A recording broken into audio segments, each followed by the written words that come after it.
You ever feel like your mind is on a treadmill, running 1,000,000 miles an hour, and yet you're going nowhere?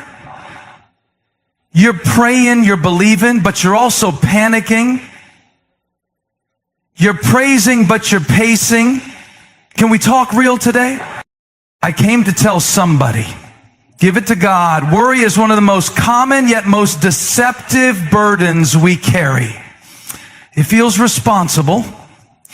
It feels mature. It feels like we're doing something when everything else is out of our control. But worry is a liar.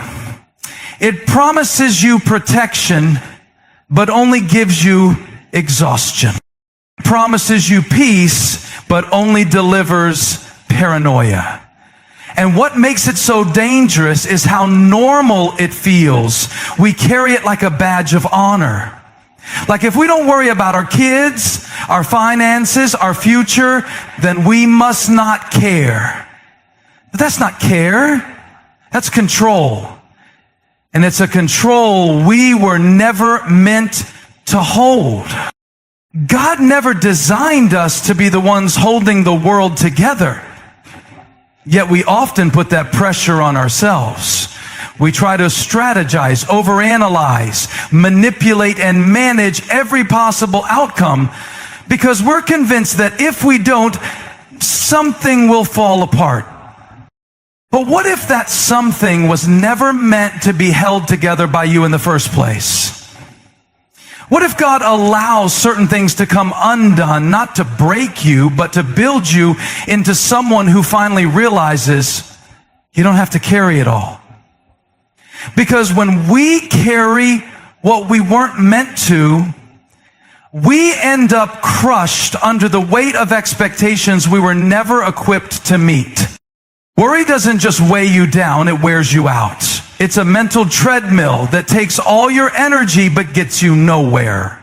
It clutters your focus, hijacks your emotions, and clouds your judgment. You can't think clearly when you're constantly trying to calculate every possible failure or worst case scenario. Some of us have convinced ourselves that worry is wisdom. But let's be clear. Wisdom prepares. Worry, panic. Wisdom trusts God and acts accordingly. Worry tries to play God and ends up anxious.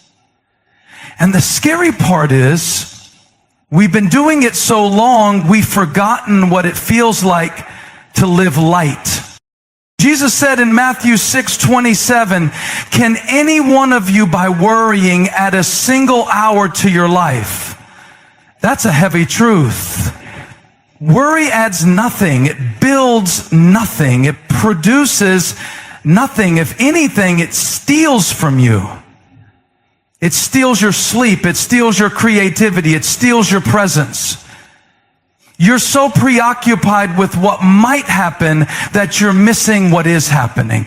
And even worse, it steals your trust, because every time you choose to obsess over the problem instead of praying through it, you're making a silent declaration. God, I don't trust you with this. There's a subtle pride buried in our worry, and we don't like to admit that. But when we hold on to every detail and stress over every outcome, we're saying, if I don't manage this, it won't work. That's not faith. That's fear dressed up in logic. And it's fear that tells you you're not doing enough. It's fear that tells you if you rest, you'll fall behind. It's fear that tells you if you don't stay in control, everything will fall apart. But Jesus didn't say, "Come to me, all you who have it figured out." He said, "Come to me, all you who are weary and burdened." Matthew 11:28. In other words, bring me your weight. Bring me your worry. Bring me what's been wearing you down. And I'll give you something in exchange. Rest.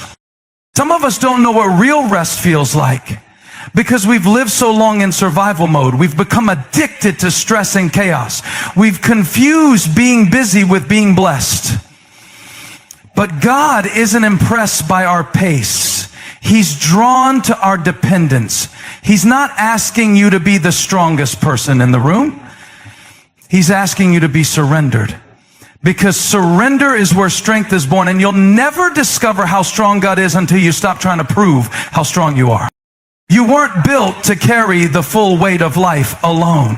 You weren't built to have all the answers. You weren't built to hold the outcome in your hands. You were built to trust. You were built to lean. You were built to cast your cares on the one who is able. That's not weakness. That's wisdom. And until you drop the weight of worry, you will trust that the absence of fear, like if we're really trusting God, we'll never feel anxious, never doubt, never hesitate. But real trust doesn't eliminate fear. It coexists with it. Trust is not a feeling, it's a choice.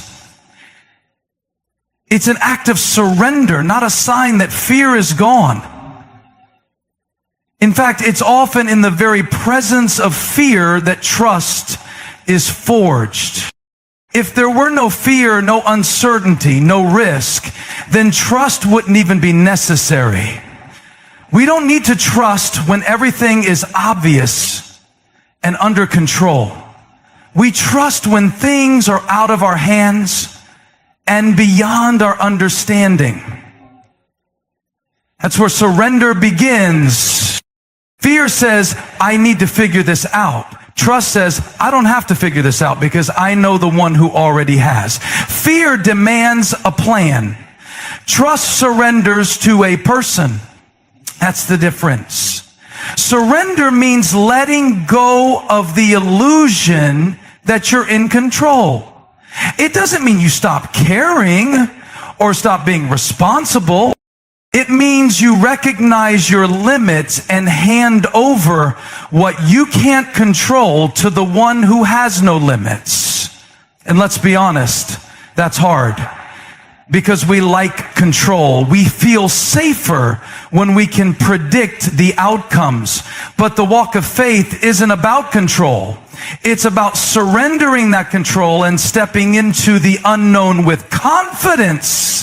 Not in ourselves, but in the character of God. You can be terrified and still trust. You can be uncertain and still surrender. Think about the Garden of Gethsemane. Jesus, fully God and fully human, faced fear so intense that he sweat blood. And what did he do in that moment? He prayed, not my will, but yours be done. That's surrender. That's trust in the middle of fear. It wasn't the absence of fear that defined Jesus in that moment. It was his obedience in spite of it. That's what real trust looks like.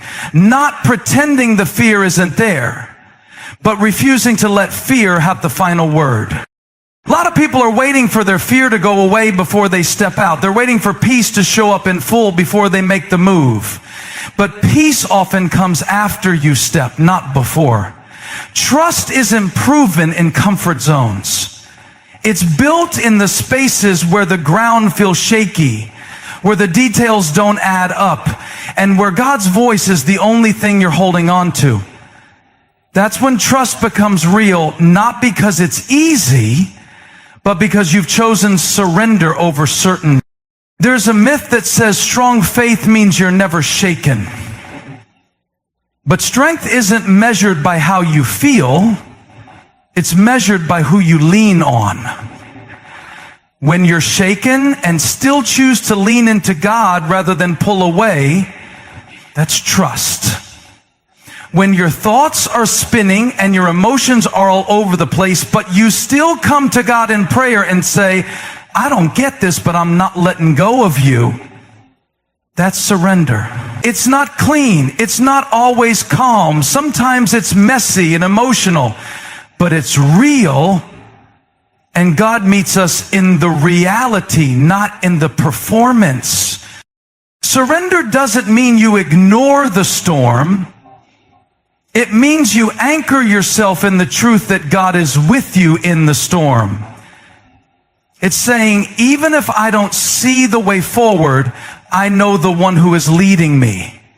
It's a conscious decision to lay down your agenda, your timeline, and your backup plans and trust that His way is better, even when it feels slower, harder, or different than you expected. That's not weakness, that's worship. It's the most powerful form of trust there is. And the truth is, surrender isn't a one-time event. It's daily, sometimes it's moment by moment. You might surrender in the morning and find yourself worrying by lunchtime. That doesn't mean you failed, it means you're human. Just surrender again. Trust is a posture, not a destination. It's a process of handing things over again and again because your spirit knows what your mind sometimes forgets. God is faithful even when life isn't predictable. Some people think trusting God means never feeling overwhelmed.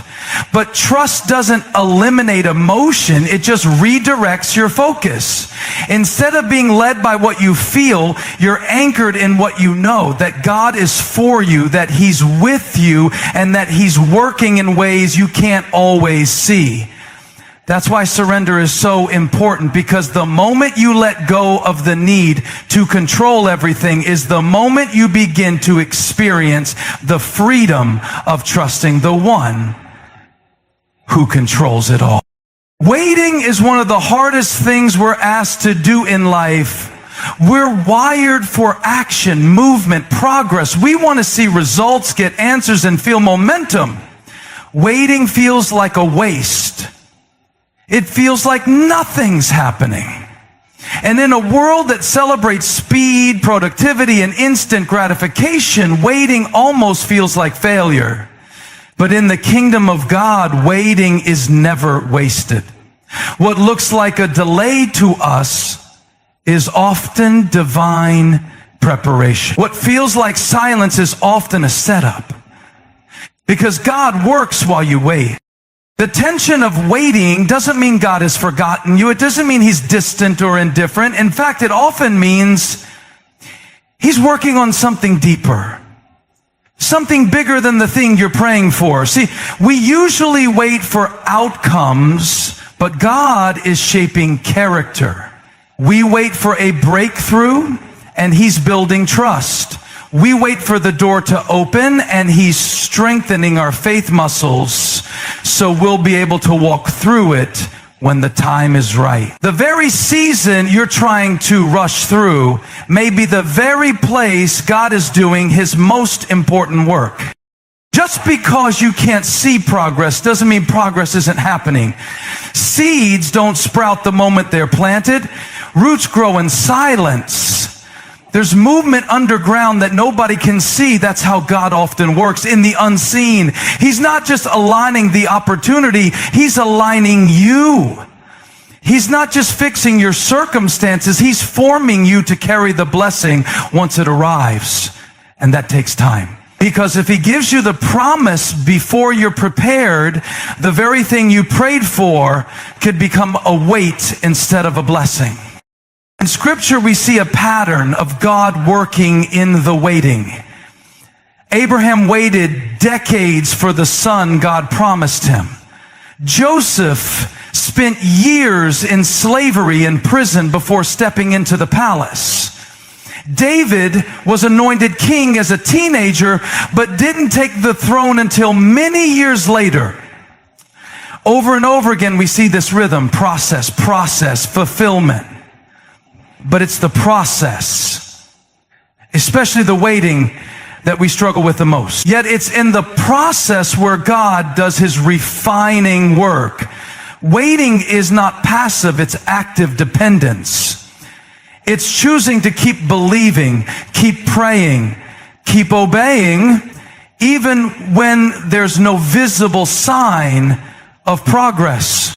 Waiting reveals what you really believe about God. Do you trust His timing? Do you trust that He's good even when the story doesn't look like it's heading in a good direction? Do you trust that He sees the full picture when you can only see the current frame?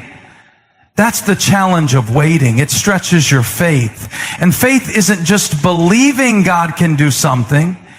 It's trusting Him when He doesn't do it the way you expected or when He doesn't do it yet. We tend to equate God's presence with motion. We think if God were really with me, things would be changing. But some of God's greatest work is done in the dark, behind the scenes, far beyond what we can perceive. He's lining up relationships. He's redirecting decisions. He's removing obstacles you didn't even know were in the way. And often He's working on someone else's heart while working on yours. Just because you're waiting doesn't mean nothing's happening. It just means you're not in control of the timeline. This is where trust gets tested. Because it's one thing to say you trust God when everything's moving, but can you trust Him when you're stuck in between not yet and no longer? Can you trust Him when the plan feels unclear, when the silence feels deafening, when the days stretch longer than you expected? That's where faith is forged. Not on the mountaintop, but in the waiting room. Not when everything makes sense, but when it doesn't, and you still believe He's good. The truth is, some of God's best work happens during the delay. He's not just making a way. He's making you into someone who can handle what's on the other side. He's not just working around you. He's working in you. That means the waiting isn't empty. It's filled with unseen purpose. There's a plan unfolding, even when the path seems unclear. And while we focus on getting to the destination, God is focused on the transformation. That's what He does in the waiting, not just preparing the promise for you, but preparing you for the promise. Letting go is one of the most difficult things God ever asks us to do. And yet it is one of the most necessary steps toward experiencing true peace. We live in a culture that glorifies control. We're told to have a plan for everything, to always have a backup, to hustle, manage, and keep it all together. And we carry that mindset into our spiritual lives, thinking that the more we control, the safer we'll feel. But the truth is, control is an illusion. No matter how tightly we hold on, we can't force outcomes, we can't change people's hearts, and we can't see the full picture. Letting go doesn't mean giving up. It means releasing our grip on what was never ours to begin with. Real peace doesn't come from fixing everything around you. It comes from surrendering what you can't fix and trusting the one who can. We think that if we can just control the timing, the people, the outcomes, then we'll have peace. But peace doesn't live on the other side of control. It lives on the other side of surrender. And surrender starts with letting go, not just once, but continually, as a daily posture of faith. Because the longer you try to control what you were never designed to carry, the more anxious, exhausted, and frustrated you become. Letting go isn't weakness, it's wisdom. It's realizing that God sees the angles you can't. He knows the full story, not just the chapter you're in. And so many of us are trying to be our own providers, our own defenders, our own saviors, while still expecting the peace that only comes from depending on God. You can't live in full peace while clinging to full control. Those two things cannot coexist. Something has to give, and most often what needs to give is your grip. There's a powerful truth in Philippians 4:6-7. Do not be anxious about anything, but in every situation by prayer and petition with thanksgiving, present your requests to God, and the peace of God will guard your hearts and your minds in Christ Jesus. Notice the order. Release comes before peace. God doesn't promise peace before the surrender. He promises peace through it. You don't get peace by solving everything. You get peace by trusting God with everything. For many people, the root of their anxiety is not the problem itself, but the pressure they feel to solve it. We feel responsible to hold things together, to keep everyone happy, to ensure the outcome turns out the way we hoped. But letting go means we trust that even if it doesn't turn out the way we wanted, God is still in control, and His plan is still good. It means we believe that His timing is better than our timeline, and His wisdom is greater than our strategy. Letting go means releasing our need to manipulate, to overthink, and to control every variable. And sometimes letting go is not just about the future, it's about the past. It's releasing the hurt that's holding you back, the bitterness that's keeping you stuck, the guilt you've carried for far too long. You can't step into the peace of now while carrying the weight of then. Some of the anxiety we feel in the present is rooted in things we've refused to release from our past. God can't fill hands that are already full. He can't pour peace into a heart that's holding on to anger, fear, or unforgiveness. Letting go is deeply spiritual. It's not just a mental exercise or a positive mindset. It's a spiritual decision to say, God, I trust you more than I trust my understanding. Proverbs 3:5 doesn't say trust in the Lord and also lean on your plans. It says, trust in the Lord with all your heart and lean not on your own understanding. That means real trust begins where our understanding ends. It means being okay with not knowing everything, not controlling everything, not being able to change everything, and still believing that God is enough. Sometimes we hold on because we're afraid of what will happen if we let go. We fear disappointment, rejection, or failure. But what we don't realize is that holding on to fear is already stealing from us. It's already robbing us of joy.